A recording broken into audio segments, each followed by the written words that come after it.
Hello friends, அஸ்ஸலாமு அலைக்கும். எல்லோரும் எப்படி இருக்கீங்க? வாங்க இன்றைக்கி மார்னிங் பிரேக்ஃபாஸ்ட் என்னென்னு பார்க்கலாமா? இன்றைக்கி வந்து ராகி மாவில் தோசை சுட்டேன். ராகி மாவை மட்டும் சேர்த்து தோசை சுட்டோன்னா நம்ம வீட்டு பசங்க சாப்பிட மாட்டாங்க. அதனால் அதை இன்னொரு மெத்தடில் செஞ்சுருக்கேன். வாங்க எப்படி செஞ்சுன்னு பார்க்கலாம்.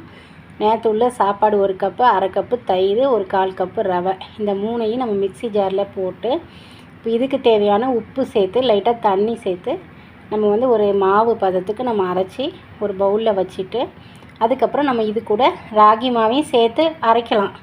பட் நான் இன்றைக்கி வந்து வீடியோ எடுக்கிறதுக்கு மறந்துட்டேன். சரிங்களா? ராகி மாவை உள்ளே மிக்ஸ் பண்ணி சேர்க்குற வீடியோவை நான் எடுக்க மறந்துட்டேன். கம்மியான ராகி மாவு சேர்த்திங்கன்னா அந்த ராகியினுடைய ஃப்ளேவர் தெரியாட்டாலும் தோசை வந்து நம்ம சாப்பாடு சேர்த்துருக்கிறதுனால சாஃப்டாக இருக்கும். இன்ஷா அல்லாஹ் இதுதான் இன்றைக்கி மார்னிங் பிரேக்ஃபாஸ்ட்டு. இந்த மாதிரி தான் இன்றைக்கி செஞ்சேங்க. சரியா? இதுக்கு சைடிஷ் என்னென்னு பார்த்தீங்கன்னா, இதுக்கு வெங்காயம் போட்டு செஞ்சாலும் நல்லாயிருக்கும். ஆனால் அதுக்கு வந்து சட்னி வச்சு சாப்பிட்டா தான் நல்லாயிருக்கும், வெங்காயம் போட்டு செய்யும்போது. இப்போ நம்ம வந்து இன்றைக்கி நேற்றுள்ள எம்டி சால்னா வச்சு தான் இன்றைக்கி இந்த தோசையை சாப்பிட போகிறதுனால அதனால் இன்றைக்கி ப்ளெயினாகவே ராகி தோசை நல்லா முருவலாக சுட்டாச்சு.